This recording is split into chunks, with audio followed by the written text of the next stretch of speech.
Hi, I'm Jessica Raney, and I will be reading a selection from my upcoming book, Root and Bone.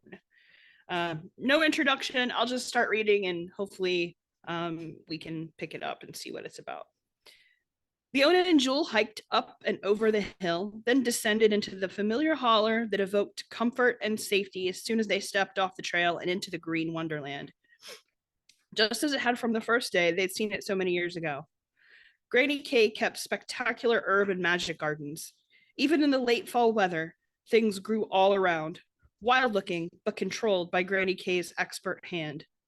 Birds were plentiful and chirped happy little bird songs as a pleasant fall breeze riffled the orange and gold leaves around.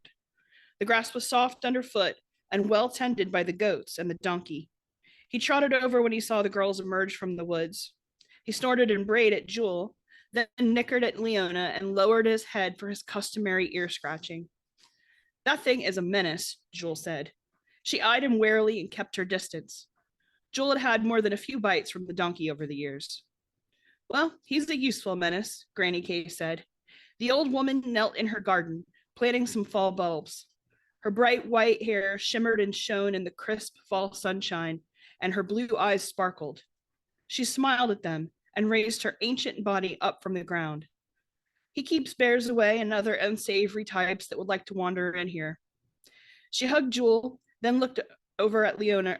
She hugged Leona, then looked over her glasses at Jewel. Someday, you might find yourself needing a menacing donkey. You've always been one to cultivate incivility, Jewel. She hugged Jewel too, then rapped her on the head. You best stop poisoning your husband. That ain't the way to manage a man. How did you know about that? Jewel asked. Oh, I got my ways, Granny K said. There's ways of looking out that you ain't bothered to know yet. You keep drugging people like that, and sooner or later you'll make a mistake and kill them dead, she said.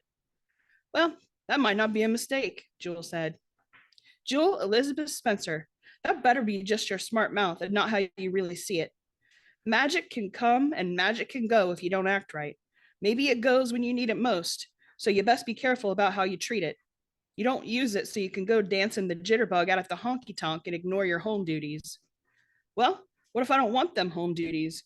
Jewel asked. She crossed her arms and pouted. Granny K elbowed Leona and cackled. Looky there, Jewel. You best pull that lip back in before a birdie comes along and poops right on it. She pointed a gnarled finger at Jewel. You don't want them home duties, then ditch that man properly. Well, he ain't so easy to shake, Jewel said. Well, that's why you have to be cautious about him. She turned her attention to Leona. The old woman felt around Leona's bruised eye and cheek. You as well, Leona May. Leona nodded. Yes, ma'am.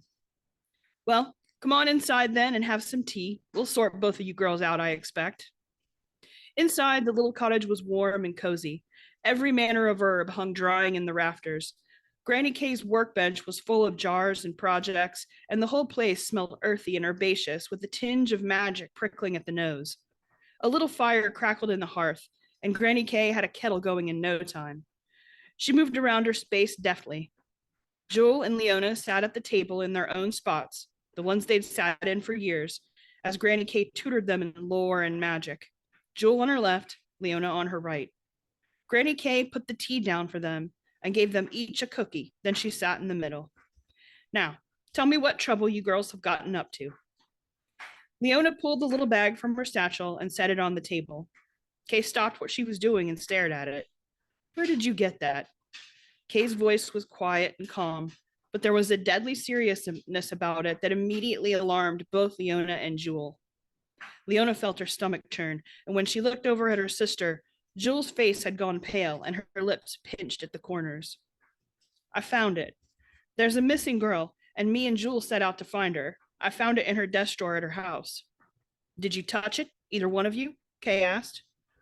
No, ma'am. I used silver to pick it up and wrapped it up with a rune on a paper, Leona said. Well, that's something then, Kay said. She seemed to breathe easier, but the tension and worry were still there. Well, I didn't touch it neither, Jewel said. She gave Leona a dirty look. I told her she shouldn't have used the. I told her she shouldn't have even used the rune because we couldn't be sure. You never said that, Jewel, Leona scoffed. I did too, Leona, and I wouldn't let it in my house. We cleansed it outside. Quit that picking. This ain't no time for it. What do you mean you cleansed it? Kay asked. We'll use salt and herb circle, Leona replied. And what did it do when you burned it? Kay asked. Stunk, screamed. Burned bright blue, but you can see it didn't char or do nothing to it. Jewel went to pick it up, but Kay reached out lightning quick and smacked her hand away. If you ain't touched it, don't. But we cleared it out. You can feel the energy gone from it, Leona said. Is it still dangerous? It may very well be. It's best not to get complacent, Kay said. She sat down at the table and relaxed a bit, but she didn't take her eyes off the bag. Leona could see the possibilities and the next steps whirling through Kay's mind as she consulted lifetimes of spells and lore, looking for the answer she needed.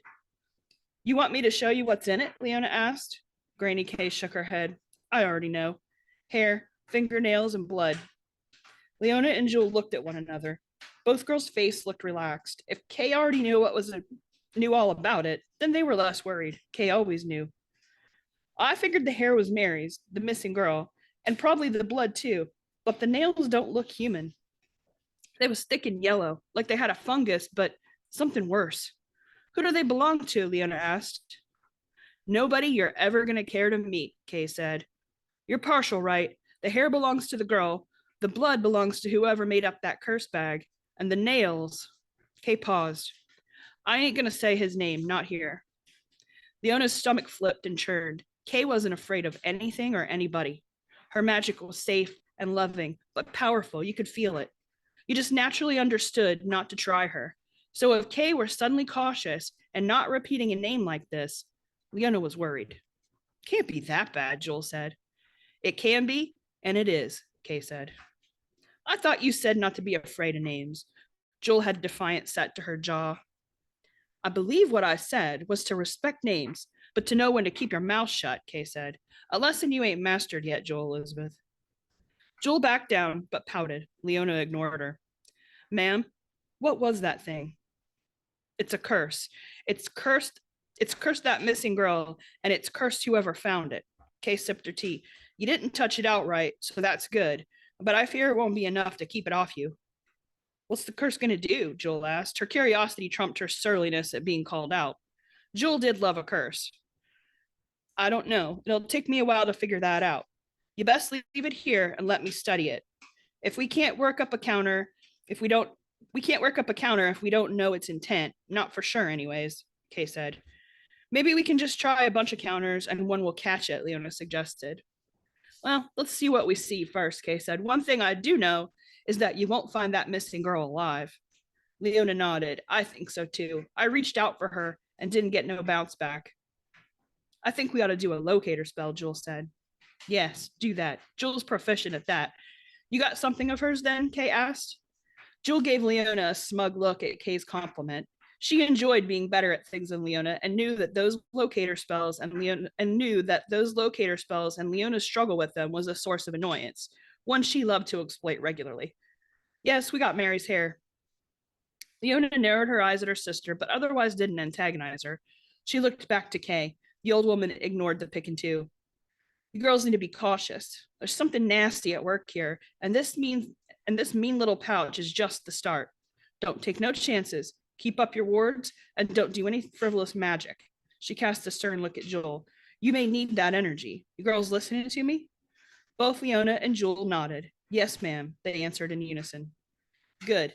And another thing, don't be traipsing through the woods after dark if you can help it. What is it? What's out there? Leona asked. Many things of late. Some of them ain't been real friendly, Kay said. From the look of this bag, I'd say they're about to get real unfriendly. She sipped her tea, then looked at Leona and Joel. Go on and finish your tea. Get on home before dark. I said my piece and counted to 3. Both Leona and Joel nodded. That was the end of it for now, they knew. Thank you.